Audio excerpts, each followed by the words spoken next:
Hello friends, एक बार फिर से आपका स्वागत है एडुकेशन टेम्पल पर।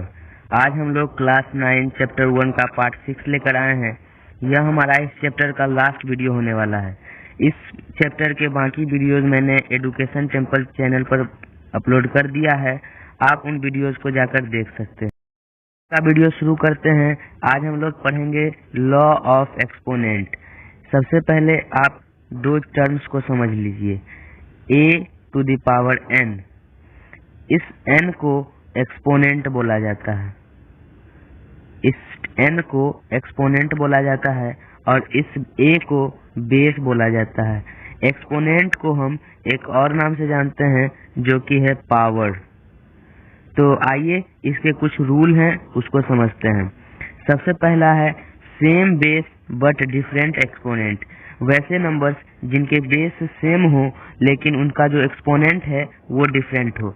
जैसे आप यहाँ पर देख लीजिए a पर पावर 1 और a पर पावर 2 है, यानी इसका बेस दोनों का सेम है और एक्सपोनेंट दोनों का ये डिफरेंट है। तो इस केस में क्या होता है कि जब भी हमारा बेस सेम हो और एक्सपोनेंट डिफरेंट हो और वो दोनों नंबर्स मल्टीप्लाई में हो, तो आप यहाँ पर देख सकते हैं ये दोनों नंबर्स मल्टीप्लाई में हैं, तो इनका पावर का एडिशन हो जाता है।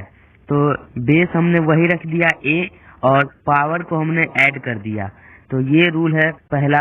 दूसरा रूल है जो वही बेस सेम हो और पावर डिफरेंट हो लेकिन इस बार नंबर डिवाइड में होना चाहिए, तो पावर का सब्ट्रैक्शन हो जाता है।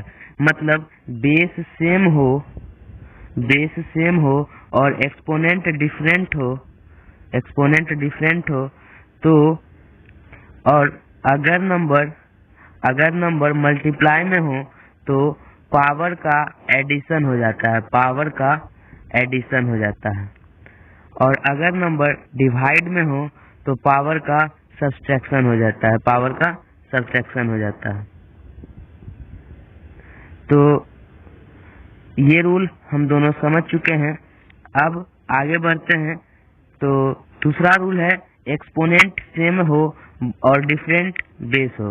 मतलब वैसे नंबर्स जिनके एक्सपोनेंट सेम हो और बेस डिफरेंट हो। तो आप यहाँ पर देख सकते हैं बेस जो है वो हमारा डिफरेंट है और हमारा जो एक्सपोनेंट है वो सेम है।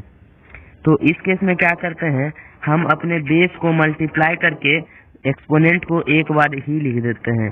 जैसे मैं यहाँ पर अगर एक एग्जांपल लूँ 3 टू द पावर 2 और 4 टू द पावर 2, तो इसको अगर हम लिखेंगे तो हमारा बेस डिफरेंट है लेकिन एक्सपोनेंट हमारा सेम है, तो इसका पावर बेस का मल्टीप्लाई हो जाएगा जो कि है 3 into 4 to the power 2, that is 12 to the power 2। अगला है कि जब बेस डिफरेंट हो और पावर सेम हो और वो नंबर डिवाइड में हो तो क्या होता है। तो जैसे a पर पावर 1 डिवाइडेड बाय b पर पावर 1, तो इसमें क्या होता है बेस का सिर्फ डिवीजन हो जाता है और पावर को सिंगल ही रख दिया जाता है।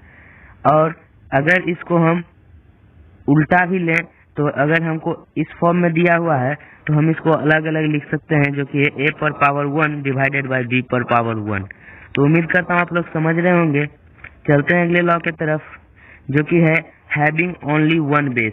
वैसे नंबर जिनका सिर्फ एक ही बेस हो। जैसे कि मैं देखता हूँ तो a पर पावर 1 पर पावर 2, मतलब कि हमारा जो पावर है वो पावर के ऊपर भी पावर है। मतलब कि मैं एक एग्जांपल से समझाऊं तो 4 पर पावर 2 है और इसके पर ऊपर में भी पावर है एक, वो मान लीजिए 5 है।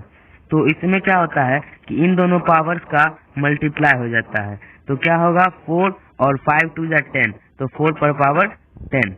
अगला है 1 upon a to the power 1 upon a to the power 1।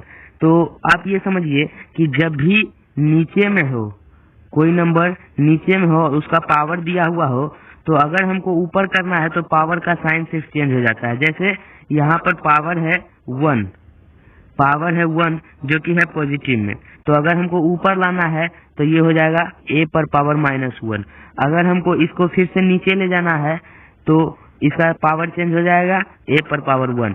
मतलब हमको न्यूमरेटर से डिनोमिनेटर में लाना है तो सिर्फ पावर के साइन का चेंज होगा। अगला लॉ है a पर पावर 0 इक्वल 1।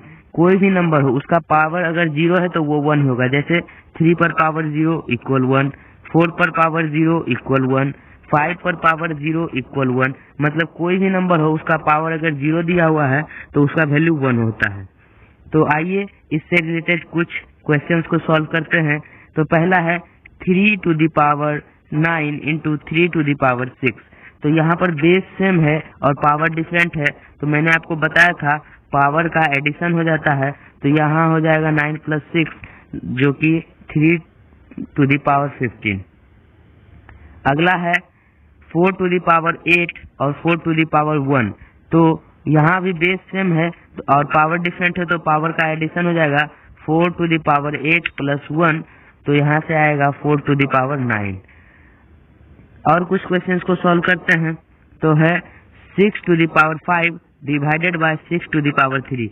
यहाँ भी बेस सेम है और पावर डिफरेंट है और नंबर डिवाइड में है तो पावर का सब्सट्रैक्शन हो जाएगा जो कि है 5 - 3।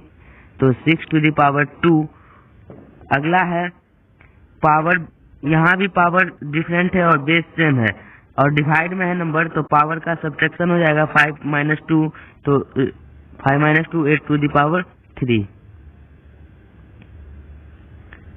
अगला है 8 to the power 2 the power 2। मतलब यहाँ पर दो पावर है तो मैंने आपको बताया था पावर का मल्टीप्लिकेशन हो जाता है 2 × 2। तो यहाँ से आएगा 8 टू द पावर 4। अगला है 1/4 टू द पावर -2। तो मैंने आपको बताया जब इसको ऊपर ले जाना होता है तो पावर के साइन का सिर्फ चेंज होता है तो 4 टू द पावर 2। तो उम्मीद करता हूँ आप लोग समझ गए होंगे। आज के लिए बस इतना ही। आज हमने क्लास 9 चैप्टर 1 खत्म कर लिया है। मिलते हैं नेक्स्ट वीडियो में।